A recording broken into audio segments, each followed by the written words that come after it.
Sir stroke intervention में sir मैंने कुछ एन्युरिज्म कॉइलिंग के बारे में पढ़ा। Sir I am not a doctor, जो भी कुछ कॉमन मैन की तरह गूगल करके पढ़ता हूँ सर, कुछ गुब्बारे से ऐसा कुछ हो जाता है ऐसा एन्युरिज्म। सर क्या वो स्ट्रोक इंटरवेंशन के ट्रीटमेंट से ट्रीट हो जाता है सर?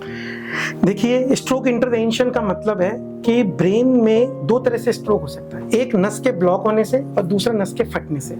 जो एन्युरिज्म होता है वो हमारी नॉर्मल नस एक जगह से फूल जाती है ओके और सडनली वो वहां से बर्स्ट हो जाती है। कुछ भी कारण हो सकते हैं, बीपी हाई होना, नहीं होना, तो जो बर्स्ट हो जाती है तो वहां से ब्लड लीक कर जाता है। इसे ब्रेन हेमरेज बोलते हैं, जिससे हम डॉक्टर लोग सब अरेक्नोइड हेमरेज बोलते हैं। झिल्लियों के अंदर जमा हो जाता है, यहीं से निकल के इसके चारों तरफ जम जाता है। अब इसको दो तरह से ट्रीट करते हैं, या तो आप ओपन न्यूरो सर्जरी से खोपड़ी को खोल के उसके अंदर जैसे गुब्बारे के अंदर धागा बांधते हैं ऐसे क्लिप बांध देते हैं, या फिर आप जहां से लीक हुआ है उसको जांग की नस से अंदर जाकर और उसके अंदर छल्ले जैसी संरचना भर देते हैं। उस छल्ले जैसी से भरने से उस गुब्बारे के अंदर छल्ला रह जाता है, ब्लड नहीं जाता, तो वो ब्लड लीक नहीं करता है।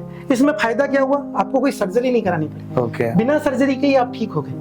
और जो ब्लड निकला हुआ है, अगर वो बहुत कम ब्लड है तो बॉडी ऑटोनॉमिक नर्वस सिस्टम से या ऑटो रेगुलेशन से सीएसएफ सर्कुलेशन से इसे निकाल देती है। तो उसके लिए मेडिकल ट्रीटमेंट है, क्योंकि पूरे ब्रेन को तो खोल के कोई ब्लड नहीं निकाल सकता, वो एक लोकलाइज एरिया को निकाल सकते हैं। तो अगर बहुत ज्यादा ब्लड है, एक जगह जमा हुआ है, तो हम सर्जरी भी कराते हैं। लेकिन अगर उसमें कम ब्लड है, पेशेंट बहुत अच्छा है और ऐसे जैसे आपको हार्ट अटैक आया तो आप सीधा ही बाईपास पे नहीं जाते, पहले स्टेंट डलवाते हैं कि भाई स्टेंट से काम चल गया तो ठीक है। अगर उसके तीनों ही नसों में ब्लॉक है तो स्टेंट भी काम नहीं करेंगे, फिर आपको बाईपास ही कराना पड़ेगा। ऐसे ही अगर पेशेंट की कॉइलिंग हो सकती है तो उसे कॉइलिंग करके हम ठीक करते हैं, जिससे कि ब्लड वहां से लीक ना हो और बाकी मेडिकल मैनेजमेंट से वो पेशेंट रिकवरी करते हैं।